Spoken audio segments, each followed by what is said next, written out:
vamos começar. Isso aí, pessoal. Inteligência em cima da mídia online.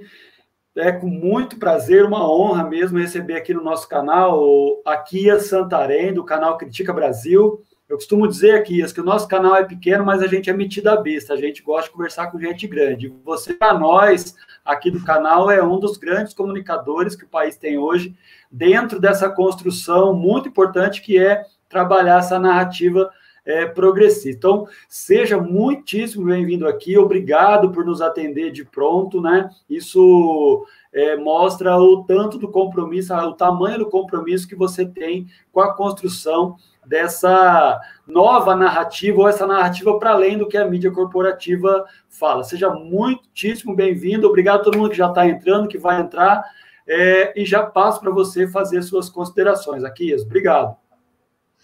Olha, eu que agradeço, viu, Edmilson, agradeço pelo convite e, como eu falei, esse negócio de a gente ter YouTube como aqueles que são nos tops da galáxia, aqueles que têm mais inscritos, aqueles que não têm, eu já falei no grupo que a gente participa dos YouTube, dizendo o seguinte, nós precisamos de união, a gente não precisa combinar ideia 100%, o importante é que a gente tenha um rumo, não é? E o rumo do bem, o rumo da democracia, o rumo da solidariedade, da tolerância religiosa.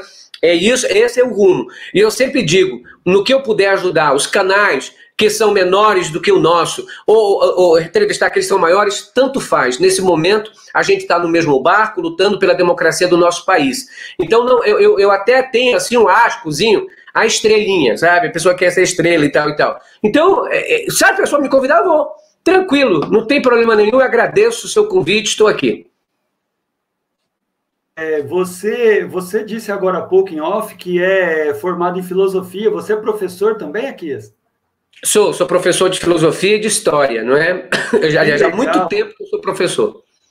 Eu sou professor de história também. De filosofia, quando dá certo, mas de história de formação. É muito legal falar com um colega de trabalho também, para além do trabalho de comunicação que a gente faz. Akias, então vamos ao que viemos. Já vou começar te provocando, né? O Sérgio Moro sai. Isso, o Sérgio Moro sai, a gente tem toda aquela verborragia no pronunciamento quando ele sai, ele faz umas acusações seríssimas, muito graves, com relação à tentativa de ingerência na Polícia Federal por parte do Bolsonaro, e agora, essa semana, né, na reportagem da Folha, o Paulo Marinho vem, na minha avaliação, faz confirma o que o Moro disse e acrescenta elementos ainda mais explosivos ao debate, que pelo menos, o debate, a reflexão, a retomada da reflexão sobre a fraude eleitoral em 2018 e o Bolsonaro ter sido eleito nesse contexto. Vamos começar por aí, que você comente um pouco sobre a denúncia que o Paulo Marinho faz, inclusive agora já tem desdobramento, dizendo que ele tem prova do que ele disse, já tem gente dizendo que o celular do Bebiano está no exterior, não sei aonde. Onde nós vamos parar com essa história, Akias? Olha, essa situação do Moro, você sabe que eu moro aqui em Brasília e eu tenho um pouco ido aqui no plano piloto exatamente para não encontrar bolsominion no meio da rua. Porque agora está na moda esse pessoal andar com camisa de verde e amarela, com bandeira, cacetando a cabeça dos outros.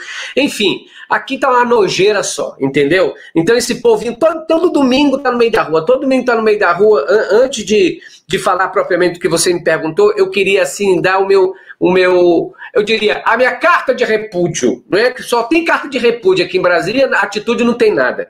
Aí é o seguinte, sobre essa questão do Moro, o Moro a gente sabe que é aquilo que o Glauber Braga sempre falou, juiz ladrão. Isso aí ninguém tira dele. Ele pode falar o quanto quiser do Bolsonaro, continua sendo juiz ladrão. O fato de ser o juiz ladrão e ter aceitado ser capanga da família miliciana, que todo mundo sabe, isso já diz quem o Moro é. Isso já diz quem o Moro é. É um magistrado que não necessariamente tinha a honra de estar ali, mas esteve por alguma coisa, a gente sabe por quê. Agora, o seu Sérgio Moro fala aquilo que ele viu dentro da dali do governo, quando ele disse que o Bolsonaro queria intervir. O Moro deixou ele intervir em algumas coisas, a gente sabe disso. O caso do Porteiro, o caso do Queiroz, o caso também do filho do Bolsonaro, do Renan Bolsonaro, tudo foi interferência do Moro na Polícia Federal. Só que ele quis uma interferência ali, light, não total. O que acontece? Quando não é entregue tudo o que ele queria e a questão do Supremo Tribunal Federal não foi lhe prometido mais, ele sai atirando. Atirou, falou a verdade ali no tocante, é isso aí. A reunião dizia exatamente o que o Moro tinha dito, que ele pressionou. Agora vem o seu Paulo Marinho todo arrependido e fala também a mesma coisa. Aliás, a mesma coisa e ainda corrobora, ainda fala mais. Porque a denúncia do Marinho é pior do que a do Moro. Ela tem um baque mais forte, porque ela diz o seguinte: a Polícia Federal, possivelmente na pessoa de Alexandre Ramagem, que era o coordenador, falou lá pro Flávio, disse assim: olha, Flávio, tô aqui contigo. Bicho, é o seguinte, a Polícia Federal vai dar uma batida lá no teu gabinete, lá na tua casa, vamos combinar para que a gente te livre dessa bronca e o teu pai junto. Porque não só sujaria a campanha do Jair, como sujaria a própria campanha dele, que era candidato a senador. Então, não a corporação, mas alguns agentes estavam lá. Porque se o delegado falou, é porque tinha alguém também ali que estava corroborando com essa situação. Aí ele fala, ele sabota a operação da Polícia Federal, porque isso é sabotagem, isso é sacanagem o que fizeram. Aí vem o desembargador do TRF2 diz o seguinte: não, a gente não adiou por causa do Bolsonaro, adiamos por causa da eleição, porque poderia, né, fazer mal para alguém. E ora, e de quem era a denúncia? Quem era que estava sendo investigado, se não o Flávio Bolsonaro? Então é a mesma coisa dizer o seguinte: olha, eu não tenho culpa de ter comido o chocolate não, mas eu comi. Dá no mesmo, porra. Dá no mesmo. Essa situação é muito grave e eu quero ver a cara do Aras como vai ficar se ficar fazendo de leso. Porque a gente sabe que o Aras está se fazendo de abestado para não levar isso adiante. Não tem outro sinônimo para citar aqui. Está se fazendo de leso porque já tem uma promessinha de ir lá para o Supremo também.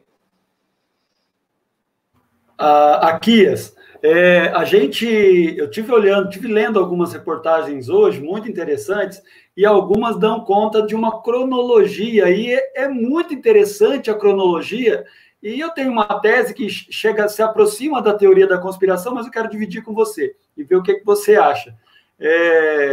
A gente lê muito, né, observa muito o que o pessoal está falando, e a gente acaba construindo outras narrativas, mas enfim. Então todo o tempo, né, o Moro, durante a campanha do ano passado, de 2018, o Moro, como juiz da Lava Jato, com uma influência muito grande na Polícia Federal, a gente lembra com muita clareza qual foi o papel dele quando o Favreto expediu aquela liminar de soltura, mandado de soltura do Lula. E o tanto que o Moro, sem ter prerrogativa nenhuma, mexeu os pauzinhos através do Valeixo, que impediu que soltassem o Lula. Né? Então, na minha avaliação, o Moro tinha uma influência muito grande, eu acho que ainda tem, dentro da Polícia Federal. Durante a campanha, já havia uma conversa com o Moro da campanha do Bolsonaro. A conversa com o Moro é anterior ao segundo turno, à votação do segundo turno. Eu tenho para mim aqui, não sei, a gente levanta aqui todo tipo de costura, né? Mas assim, eu tenho para mim que pode ter inclusive a mão do Moro nessa história de avisar a campanha do Bolsonaro, porque a cronologia bate muito ali. Ó, nós vamos segurar e aí depois eu vou para o governo. Não sei, posso estar falando besteira, desfalo sem problema nenhum, né? Se tiver novos elementos aí nos próximos dias. O que você acha dessa cronologia, dessa indentação que foi ocorrendo? A facada, a ida do Ramagem para a campanha, o recuo da operação, só para depois do segundo turno. Está muito mal contada essa história.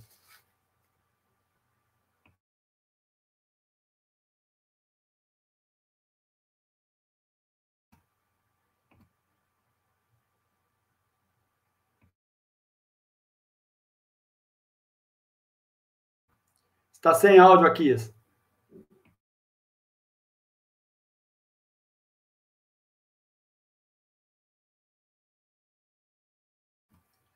Você está sem áudio, meu querido. Oi, tá mudo. Tava mudo. Não me ouviu nada. Você vai ter que repetir aí o raciocínio. Tá bom. Desculpa, viu? É que eu coloquei no mudo aí e acabei não tirando. É o seguinte, eu acho que tudo veio ali em sequência, não é? Nada é por acaso. Eu tô me referindo a essa questão do Moro desde o início. O Moro teve o caso do Banestado. O Moro fez o que fez, ou seja, não fez nada, absolutamente nada no caso do Banestado, ninguém preso, ali o Dário Messer ainda é amiguinho do Moro até hoje, nada, absolutamente nada. Aí ele ficou famoso por uma pessoa, Luiz Inácio Lula da Silva. Ele ficou famoso porque pegou o caso do Lula e se transformou não no juiz do caso do Lula, mas no inimigo do Lula, porque ele não se comportava nunca como um juiz, se comportava como inimigo, como oposição, não é? Falando de casos antes mesmo de dar qualquer sentença.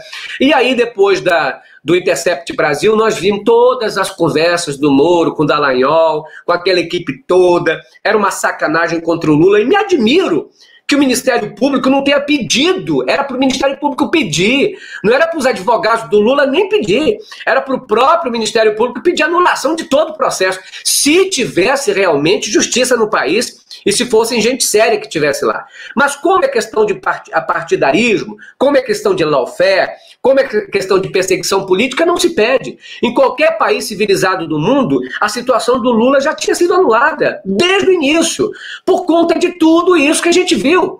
Como é que um juiz vai grampear escritório de advogado de um cliente do que ele está julgando? Como é que ele fez isso e ficou de boa? Como é que ele divulgou áudio de presidente que ele não podia e ficou por aí mesmo? Como é que ele fez esse diálogo macumunando safadezas com o procurador da Dallagnol e ficou por aí? Quer dizer, que merda é essa? Que país é esse? Onde a justiça se comporta desse jeito, todo mundo deixa pra lá como se nada tivesse acontecendo. Ora essa, como nada aconteceu. E me admiro até que o Celso de Mello ainda não tenha anulado esse negócio. Só falta o voto dele, ele tem que anular. Eu não sei se ele está esperando que o Moro fique mais fraco, se alguma coisa, ou ele é a favor do Moro, enfim. Eu só sei que a coisa é ruim. O Sérgio Moro está ali, como eu já falei, repito as frases do Glauber Braga, juiz, ladrão, se corrompeu em meio a isso, a não sei que ele já era uma pessoa corrompida há muito tempo, mas porque o Banestado já diz isso. Então o Moro, para mim, é o tipo da pessoa mais falsa. Faço do Lula as minhas palavras que ele disse. Moro é a pessoa mais falsa que eu conheci no Brasil. É isso que eu tenho a falar dele. Aqui, Ezi, o Moacir coloca aqui PF prato feito. Virou piada isso, né? Como é que o presidente tem a disfarçatez de ir para frente das câmeras, dar uma entrevista para um monte de jornalista? Não vamos aqui nem fazer juízo de valor das origens e das ideologias daqueles jornalistas que ficam lá naquele chiqueirinho, mas o presidente não, ele já perdeu a noção faz muito tempo, mas o cara justificar as letras PF da forma como ele fez é muita falta de vergonha na cara. O que foi uma entrevista daquela? A instituição presidente da República foi jogada na lama do dia que esse cara tomou posse. É incrível. E aí eu tenho acordo com você, Aquiles, quando você diz que nós já estamos numa situação muito complicada, porque a nossa democracia, institucionalmente, está engolindo esse tipo de coisa que você apresentou muito bem sobre o Moro, já tem tempo. Nós estamos engolindo. O cara está pintando e bordando e fazendo o que quer, pelo menos até agora, o que quis fazer, e as instituições estão aceitando. E aí, eu particularmente não acredito que o nosso STF vá se mexer. O Celso de Mello, acho que, infelizmente, não vai ter coragem para peitar isso daí, não. Mas, enfim, vamos tocar aqui. O que você me fala agora sobre a PF? Parece que vai investigar, chamou já o Paulo Marinho, vai ouvir o Paulo Marinho, né, para investigar uma ação da própria PF. O corporativismo vai falar alto ou não? O que você acha? Olha, eu tenho as minhas dúvidas quanto a isso. Agora, a gente sabe que o Bolsonaro quis mudar alguma chefia da Polícia Federal, superintendente, principalmente no Rio de Janeiro, e é lá que o negócio pegou fogo. A questão é que o Ramagem, alguns gostam muito do Ramagem lá dentro, mas alguns não veem a colocação de Ramagem como simplesmente o objeto do Carluxo lá dentro.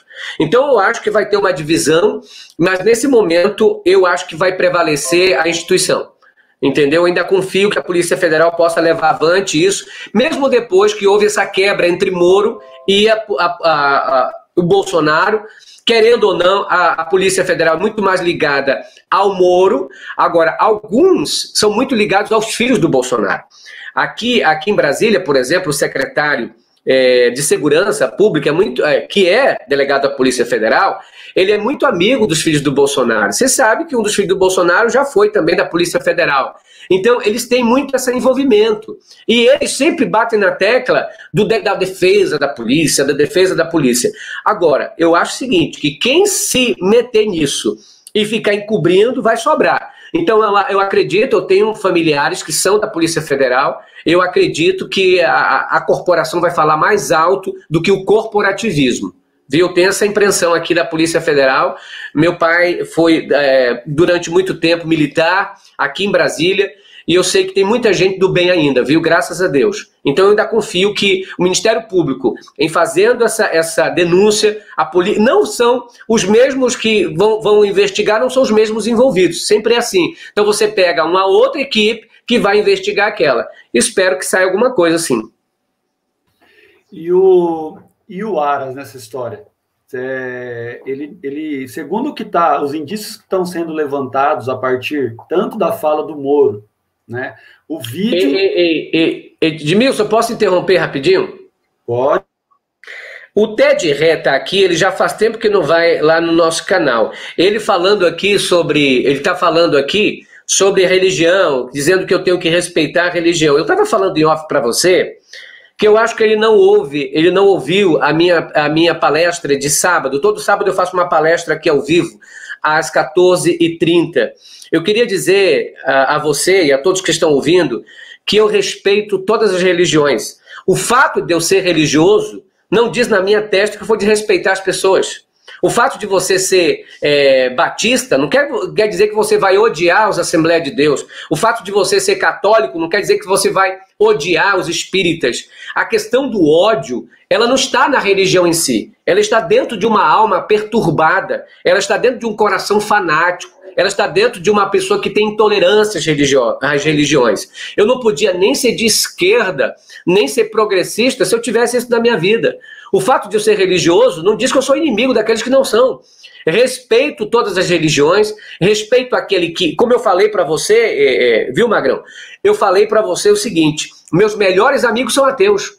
E não tenho problema nenhum com isso. Quer que você seja ateu, umbanda, quimbanda, candomblé, xexê, noê, xejorrara, seja da religião que for. Se você levar a sua religião a sério, for uma pessoa do bem, é o que importa. Entende? Porque se você... Não adianta você ser religioso, seja em pilantra. Tem uma música que diz, não adianta ir para a igreja e fazer tudo errado. É mais ou menos aquilo. Então eu quero dizer ele diz assim, eu vi sim, não respeita ateísmo. Você falou que o ateu fraquejado, eu vi. Reveja seu vídeo. Não, querido, acho que você... Eu nunca falei que ateu fraquejado. Eu falei que as minhas razões porque não sou ateu. Entendeu? Agora, se você não aceita as minhas razões porque eu não sou ateu, por que você quer que eu aceite as suas por ser? Se a gente não chega ao limite da sabedoria, a gente nunca vai entender um outro. Eu nunca falei isso. E repito, tenho meus amigos que podem estar até me assistindo aí, são meus melhores amigos ateus. O fato é que eu falei o seguinte, você... Ted Ré, qualquer um que estiver me assistindo, não tenho vergonha de falar isso não. Você que é ateu não deve se considerar mais inteligente do que aquele que crê. É isso que eu falei e repito. Nem você que crê deve se considerar mais inteligente só porque crê e o outro não crê. Então, eu repito de novo, o fato das suas crenças serem diferentes da minha, não diz que você é melhor do que eu, nem que eu sou melhor do que você. Eu sou ok, você também é ok. Temos visões diferentes do mundo, mas o fato de um ser ateu é mais gostoso porque eu sou ateu, nega nada a ver com isso. E o fato de eu ser crente me leva para o limbo, me leva para os campos elíseos, também é mentira. A inteligência da pessoa independe da religião dela. É por isso que eu digo, escute direito, assista direito, para não falar merda aqui. Pronto. Né? É porque é o seguinte, quando me acusam de coisa que eu não fiz, reveja, assista direito, aí você vai entender. E eu não teria vergonha de falar se eu tivesse dito, então eu teria vergonha de falar mesmo que eu tivesse um ateu dizendo, porque isso seria a minha opinião. Agora, volto a repetir, sou uma pessoa que convivo com espírita, sou pessoa que convivo com católico, com ateu, com da minha igreja. E sempre prego o seguinte, eu não prego a minha igreja. Você nunca viu qualquer vídeo meu, eu dizendo assim, venha para minha igreja, na minha igreja que salva, a minha igreja é verdadeira. Mentira, nunca falei isso. Não é? Se tiver alguma coisa, eu acabo com o meu canal hoje. Então, é um respeito mútuo que a gente deve ter. Assim como você quer que eu lhe respeite, respeite a minha crença também. É só essa questão. Isso não me faz ser melhor nem pior do que ninguém. Só isso. Ótimo. Só para complementar, aqui, eu acho que tem uma palavrinha que sintetiza isso tudo que você está dizendo. Para mim está claro. Né? Se alguém não entender, eu tenho problema de compreensão. É a palavra chamada tolerância. Nós não precisamos pensar igual ao outro, nós não precisamos defender as mesmas coisas, nem os mesmos métodos, mas a gente precisa, porque é uma característica da humanidade, das humanidades, a gente precisa obrigatoriamente tolerar o outro. Se a gente não tolera o outro, então a gente está sendo tudo aquilo que a gente critica e ataca nas nossas falas, aqui, às vezes com muita propriedade, né? Então, tolerância, rapaziada, Ted, bora lá, acho que o importante é a gente fazer as reflexões, é necessário, mas é importante também saber ouvir, saber ponderar. Bora lá, vamos seguir com o nosso baile aqui, eu acho o seguinte, Magrão, que é assim, o fato de ser tolerante, o que é tolerância? Será que as pessoas sabem o que é tolerância?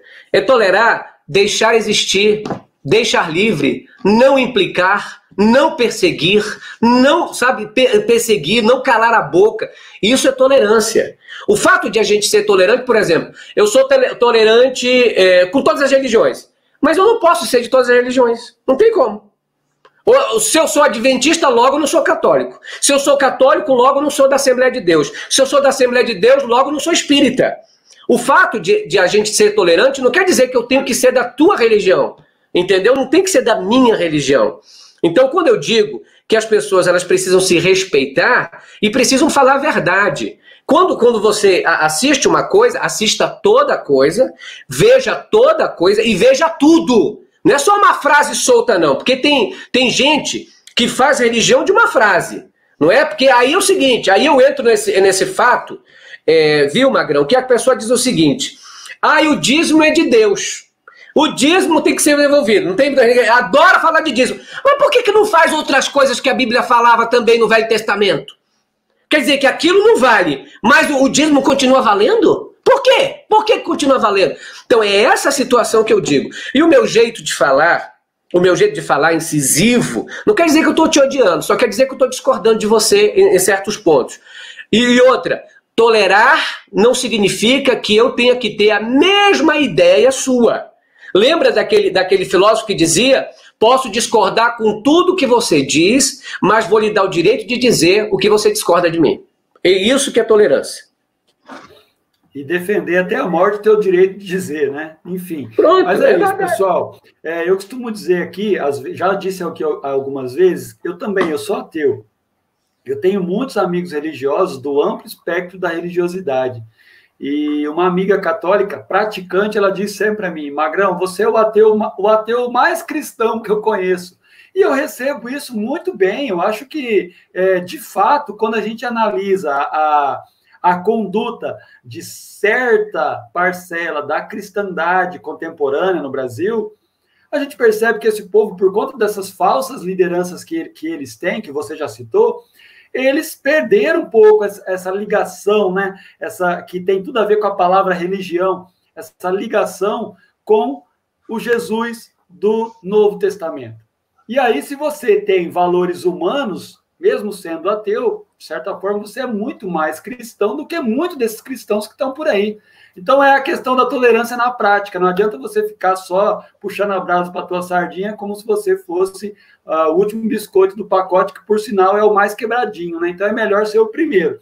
Mas vamos lá, Aquias, legal o debate, é bacana, mas a gente precisava fazer um debate só sobre religião. Eu acho que nesse debate aqui, a gente já respondeu uma pergunta que eu ia fazer para você lá no final, que é sobre esse charlatanismo religioso que tem mexido, sim, não dá para negar, com a conjuntura política brasileira. É uma força política hoje que tem feito estragos muito grandes na construção de políticas para o povo. Né? A bancada da Bíblia tem um poder imenso em Brasília, tem um poder imenso no Congresso, na formatação de políticas ou na não formatação de políticas. Por exemplo, o debate salutar e necessário sobre o aborto. Né? A gente não avança, não precisa ser contra e nem precisa ser a favor, mas a gente se nega até mesmo ao debate por conta dessas forças estranhas às políticas públicas que estão lá.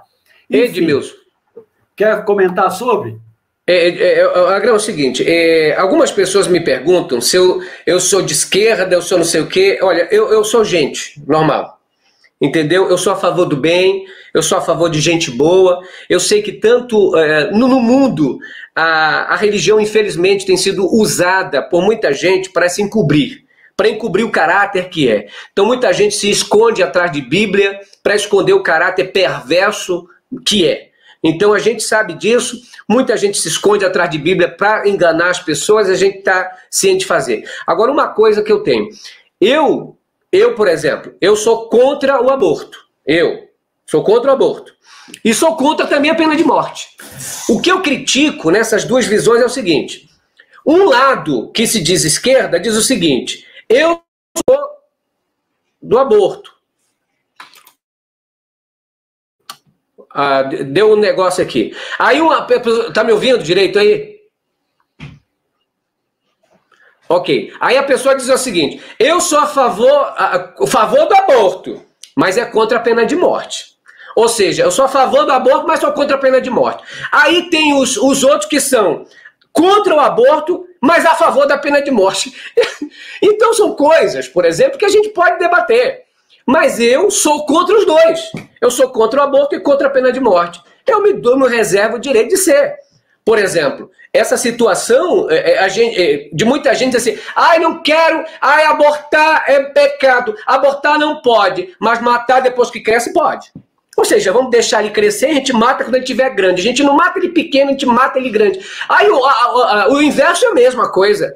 Não, eu não quero matar ele grande, eu só quero matar ele pequeno.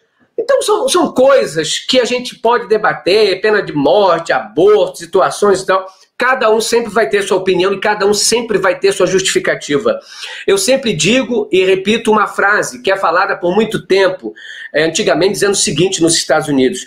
Quantas pessoas a gente vai ter que matar para mostrar que matar é errado? Quantas? Antes de passar para o próximo tema, fala um oi para Marli Mouto, que ela está desesperada querendo um oi seu. Oi, Marli! Beijo, a Marli faz parte também lá do nosso canal Critica Brasil. Um beijo para você. Um grande abraço.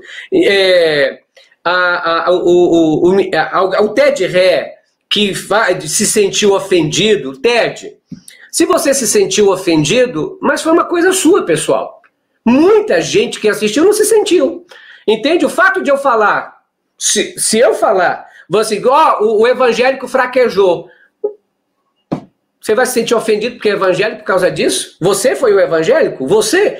Eu tenho certeza que a minha palestra todinha foi explicando o fato de eu não ser ateu. Não o fato de eu ser. Porque se eu tivesse também, por exemplo, o Magrão é ateu. Eu vou achar que o Magrão é menos inteligente por causa disso? Não. Por exemplo, o meu amigo, eu tenho muitos amigos aqui que são ateus, eles são inteligentíssimos. E eu considero o meu amigo ateu aqui de Brasília mais crente do que os crentes que eu conheço da minha igreja. Pronto, falei. Tu tá entendendo? Essa situação que você falou aí. Pronto. Esse é um debate importante. Eu acho que a gente não pode se furtar desse debate. É um debate que tem mexido com com a política brasileira de maneira muito transformadora, em alguns momentos negativamente, né? E não dá para negar. Agora a gente precisa, né, como você salienta na tua fala, Aquias, manter esse nível, né?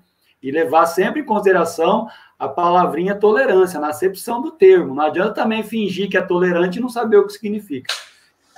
Mas a gente não pode fugir. Esse é um fato, porque a religião não é tabu.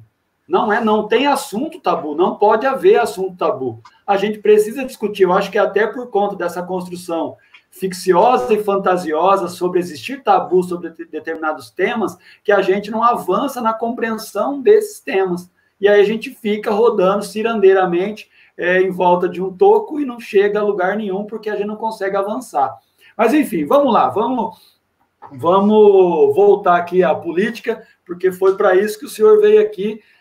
Uma outra hora nós vamos fazer uma live só para a gente falar de religião. Pode ser lá no seu canal, se você quiser, eu topo. Eu gosto muito do tema. Só para você saber, ser ateu, ser religioso é um processo. Então, eu era adventista também, nos meus tempos de cristandade. Né? Então, eu topo fazer. Se você quiser, a gente pode marcar. Ou aqui, olha aí, tá vendo?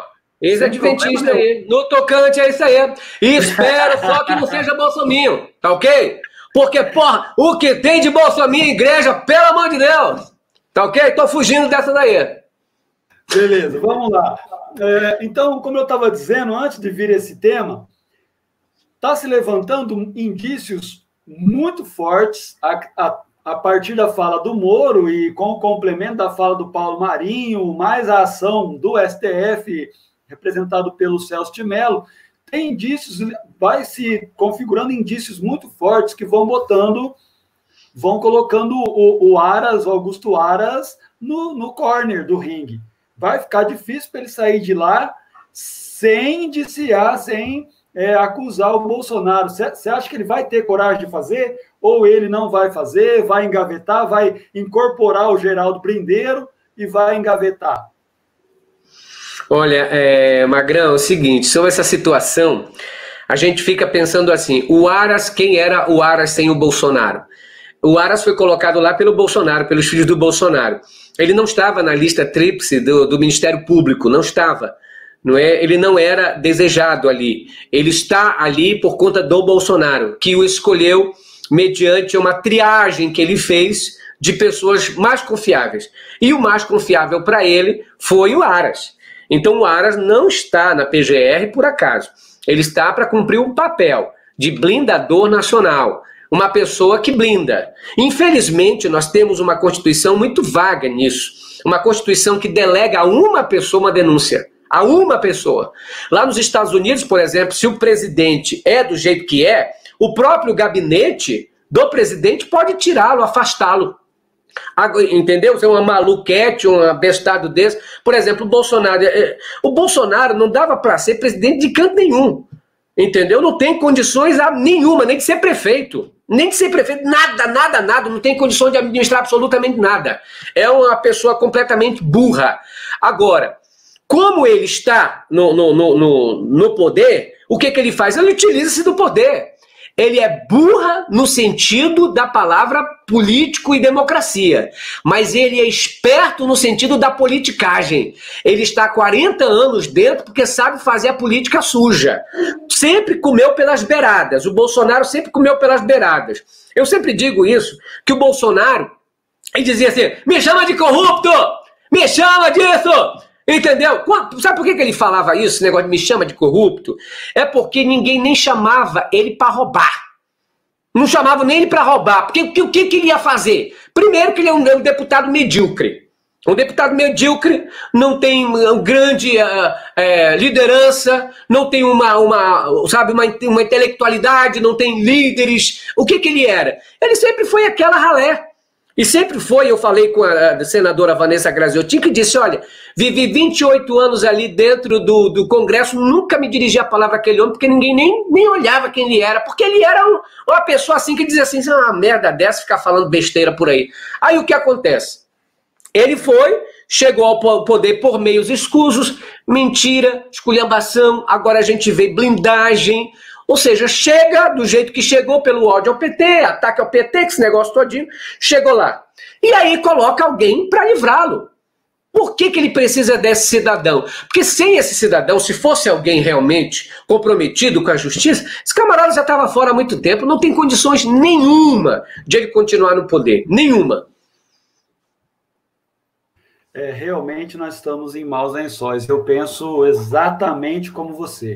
Ele não teria colocado um cara de fora da lista, né, tríplice, se fosse para chegar um momento como esse e ele não poder contar, né? E aí, nesse sentido, eu acredito que ele vai ser indicado pro STF, Aquias. O que você acha?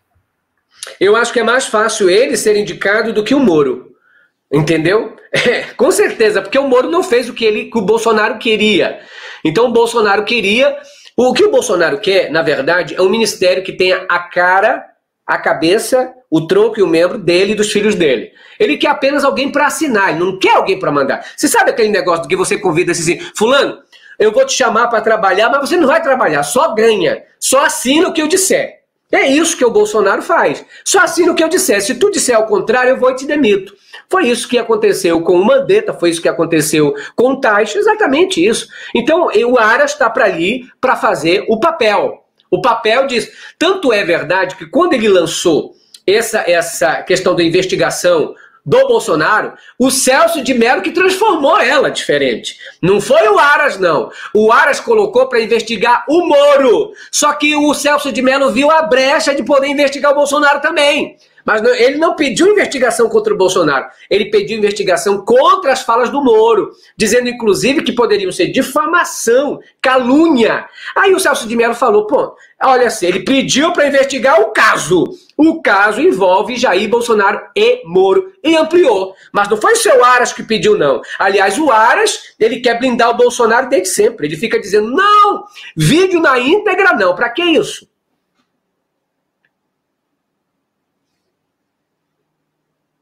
Desculpa, pessoal, deixei de derrubar aqui meu celular. Olha que provocação interessante da Suzy Cidreira. Vamos mudar, sair de Aras e Moro e Bolsonaro e vamos partir para o Ciro Gomes. O Ciro Gomes tem apresentado uns encaminhamentos estranhos, né? Você acredita que o Ciro Gomes ainda, ou será que ele já foi um dia e ele ainda é um político de esquerda, mesmo diante de todos esses posicionamentos que ele tem apresentado nos últimos dias, atacando o Bolsonaro ferrenhamente, com muita incisão, em alguns casos, e, ao mesmo tempo, tentando capitalizar em cima do antipetismo também com a mesma eficiência. Que posicionamento é esse aqui, do Ciro Gomes? Eu acho que o posicionamento do Ciro Gomes é matemático, entendeu? Ele é muito esperto, é um político experiente. O que ele vê? Ele vê o seguinte, ele vê uma divisão, ele vê 30% do que ele chama de lulopetismo, não é? Ele vê 30% do Bolsonaro. E ele vê esses mais 30 e pouco, daqueles que estão no meio. Esses que estão no meio, ele quer agradar. Aí ele bate um pouco aqui no Lula, porque ele sabe que esses 30% podem não votar nele. Mas ele se aproxima daquele centrão, que tem aquela vantagem. O Ciro, infelizmente, eu tenho falado o seguinte, viu, Magrão? Eu gostava muito do Ciro, não vou negar aqui e eu não vou ficar mentindo, porque tem vídeos gravados. Eu, inclusive, na época das eleições, em que Lula estava entre Ciro e Haddad, eu fiz um vídeo dizendo que eu preferiria o Ciro, naquela época lá, que o Lula indicasse, por causa que o Ciro já tinha uma fama bem maior do que a do Haddad, para poder fazer a campanha. Então eu via, pelos números do Ibope, Datafolha, CNT, todas aquelas pesquisas diziam que o único que venceria Bolsonaro no segundo turno, e a gente pode baixar pelo Google e ver o que eu estou falando é verdade, diziam que o único que venceria Bolsonaro no segundo turno seria o Ciro Gomes. Então naquela época eu defendi. O problema é que o Ciro deixou se levar pelo ódio, pela mágoa do PT. Porque o PT que tinha 39% ali dos votos não ia deixar a eleição também de lado. E o que aconteceu? O Lula fez acordos, a Gleice fez acordos, esses acordos prejudicaram o PDT fez outro tipo de acordo, o Lula convidou o Ciro para ser vice dele, ele não aceitou, o Haddad aceitou e ficou candidato. Ou seja, essa era, eu diria assim, o planejamento político. Em todo partido tem isso. O Ciro perdeu, não é? E perdeu também as eleições, ficou com raiva do PT, e aí esculhamba o PT, esculhamba o Lula, então eu acho que ele se perdeu no caminho da mágoa, ele com a idade que ele já tem, com a experiência que ele tem, ele devia ter passado por cima disso, mas não passou, infelizmente, continua batendo na mesma tecla, quanto mais ele bate no Lula, mais ele bate na esquerda, porque o Lula, querendo ou não, representa o maior líder de esquerda desse país, e se você... Por exemplo, eu faço críticas pontuais ao PT e já fez crítica pontual ao Lula. Pontuais, não é crítica generalizada. Eu gosto do presidente Lula, votei nele, votaria de novo. Então, o fato de eu discordar em um ponto de você não quer dizer que eu não gosto de você. Entende? Agora, o que o Ciro faz, não. O que o Ciro faz é detonar mesmo. O que ele faz é detonar a pessoa, ele chama de lulopetismo corrupto, ele coloca o nome do Lula. Ele falava na época da campanha que o Lula tinha sido preso inocente, que era um preso político, que ele arrancava o Lula de lá e que ele queria os votos do Lula. Como é que o Lula, depois das eleições, virou pilantra? Não era ele que defendia o Lula? Por que o Lula passou a ser culpado depois que ele perdeu as eleições? Se o Moro não encontrou provas, se ele disse que nas 81 páginas que ele leu contra o Lula, ele não viu prova nenhuma, como é que ele mudou? Então, a minha crítica ao Ciro Gomes está nesse fato de ele ter mudado o discurso dele contra o Lula sem apresentar outras provas. Uma coisa é eu apresentar novas provas, surgiu uma coisa, agora eu sei que o Lula roubou. Aí eu mudo de opinião, entendeu? Mas a outra é ele mudar sua mente por uma coisa que aconteceu com ele, que foi perder as eleições. Então, o Ciro se perdeu no caminho, e o que ele está querendo encontrar? Querendo encontrar guarida, porque ele quer ser presidente do país, entende? Ele quer encontrar guarida, e aonde derem guarida para ele, lá ele vai. Agora, com essa petulância, acho difícil ele ter os votos de quem gosta, né, da Dilma, do Lula, acho difícil. Tem uma leitura bastante interessante de alguns críticos do nosso campo progressista que apontam para esse anseio do Ciro querer trazer os votos dessa direita antibolsonarista, né, e antipetista, né, se aproximando mais do centro-direita, do espectro político brasileiro, do que se mantendo no centro-esquerda, que em tese, pelo menos em tese, com tudo aquilo que ele já apresentou, como centro-esquerda que ele era, né? Que ele foi um dia. Eu, particularmente, concordo com você, eu acho que esse tempo é passado já. Se ele foi do centro-esquerda um dia, ele já se perdeu nesse caminho aí, e tudo por conta de erros dele mesmo, erros de cálculo político dele mesmo, infelizmente. É um grande sujeito, um cara muito capaz, muito competente, inteligentíssimo, nós não podemos negar isso, eu penso, né? Agora tem feito cálculos políticos bastante equivocados. Vamos seguir, antes de seguir aqui, para a gente, já estamos com 40 minutos, cara, como voa, você fala, hein, bicho? E fala bem, obrigado. Falo muito, falo rápido. E eu gosto, particularmente, quanto mais rápido o raciocínio, eu acho mais interessante a conversa. Mas vamos lá. Primeiro, agradecer o pessoal que está comentando aqui. Você bateu o recorde de audiência aqui do nosso canal. Obrigado, Akis. Que bom. Pela generosidade, cara. Eu acho que a generosidade que os canais maiores têm tratado o meu canal, no específico, mas os canais menores no geral, eu acho que é esse passo que a gente precisa para começar a ganhar essa disputa nas mídias sociais. Então, é isso. Mas agradecer a todo mundo que está comentando aqui, muito comentário, estou dando conta de pôr na tela. Mandar um abraço para toda a equipe de moderadores, que a ordem aqui, eu não tenho paciência com o Bolsonaro, então aqui a diretriz é bane de uma vez para não dar nem ideia, não tenho paciência. Ei, tu não tem paciência com o Bolsonaro, não? Não, tem não. Olha, lá no Critica Brasil a gente é bonzinho com o Bolsonaro. Lá a gente dá capim para eles, lá a gente dá sal e dá musiquinha. Eu devia fazer isso, cara, mas não dou conta, não, pelo amor. Enfim, obrigado, pessoal. Parabéns às meninas, os meninos que estão aí na moderação. Magrão, oi. Você sabe que eu tenho minha live daqui a pouquinho, né? E eu tenho que fazer daqui a pouquinho já entrar. E eu queria me despedir um pouco de você, já cortando, porque a gente lembra que a gente falou, eu entrei um pouco atrasado, né? Já, e aí às 21h45 vou estar no meu canal, só que eu preciso fazer a pauta, a capa, aquele negócio todinho, né? E se puder acelerar um pouco aí a conversa, que eu tenho o Joaquim de Carvalho hoje lá comigo também.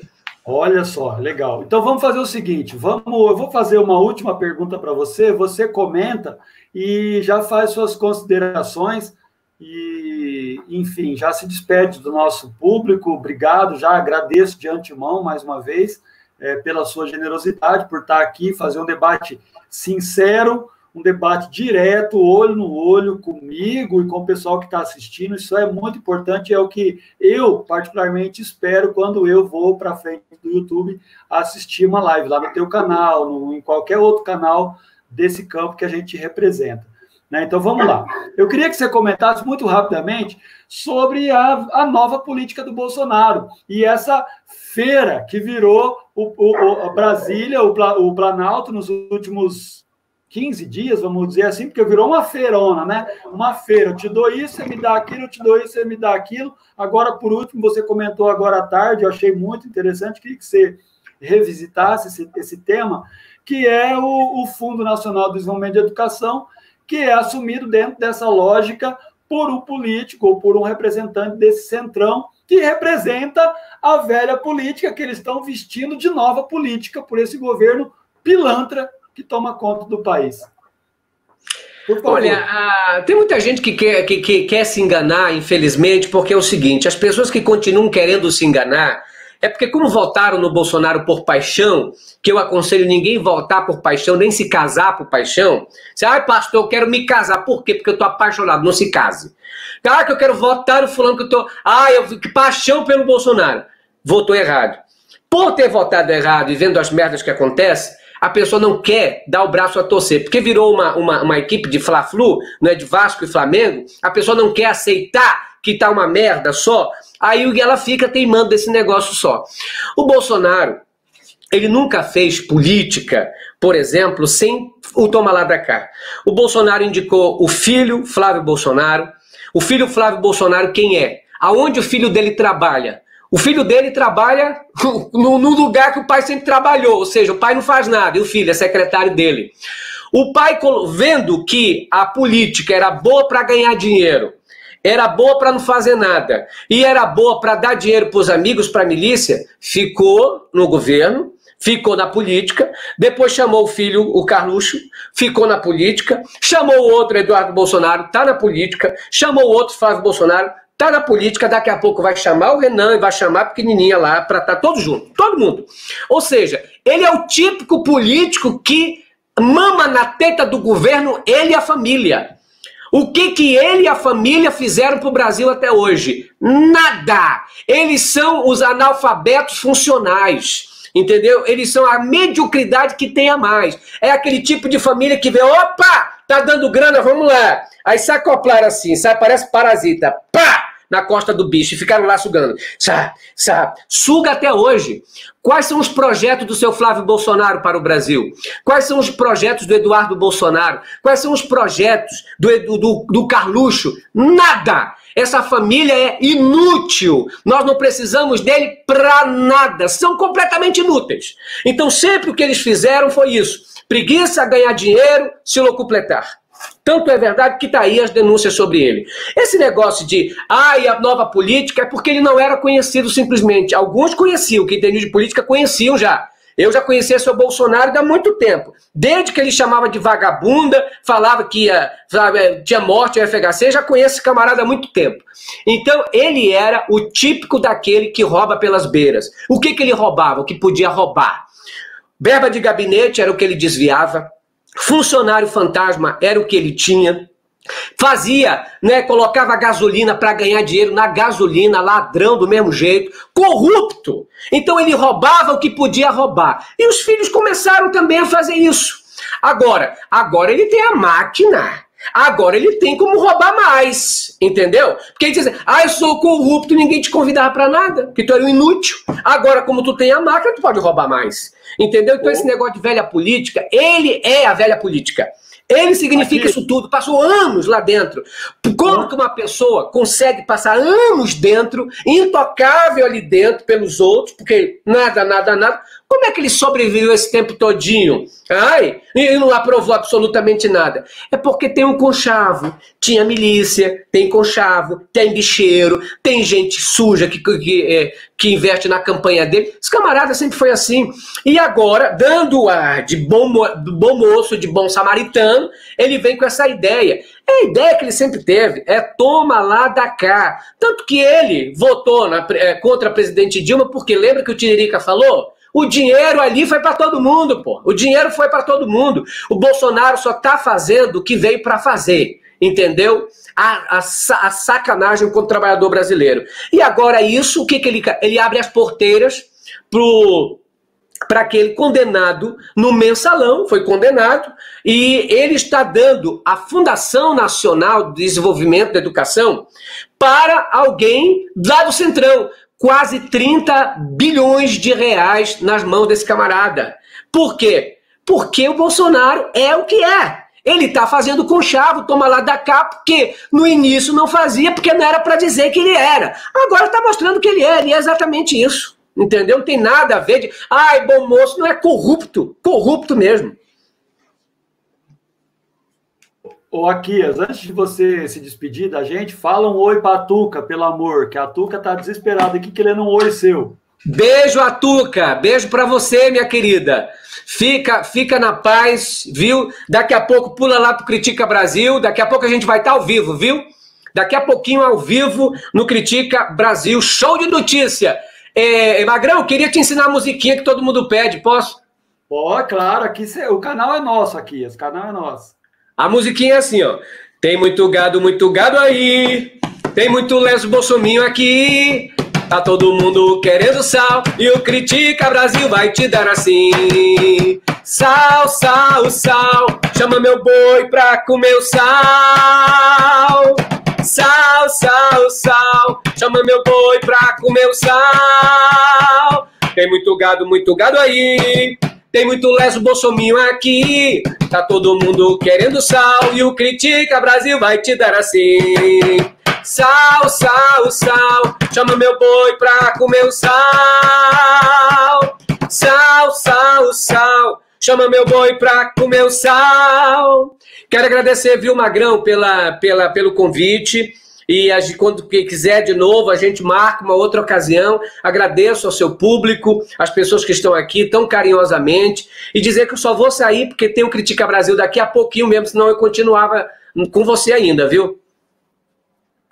Então é isso. Vamos nos pedir aqui do Aquias, agradecendo mais uma vez, Aquias, colocar o nosso canal à disposição. Nós vamos convidar sim. Gostei muito da conversa. Eu acho que nós precisamos desse nível de debate.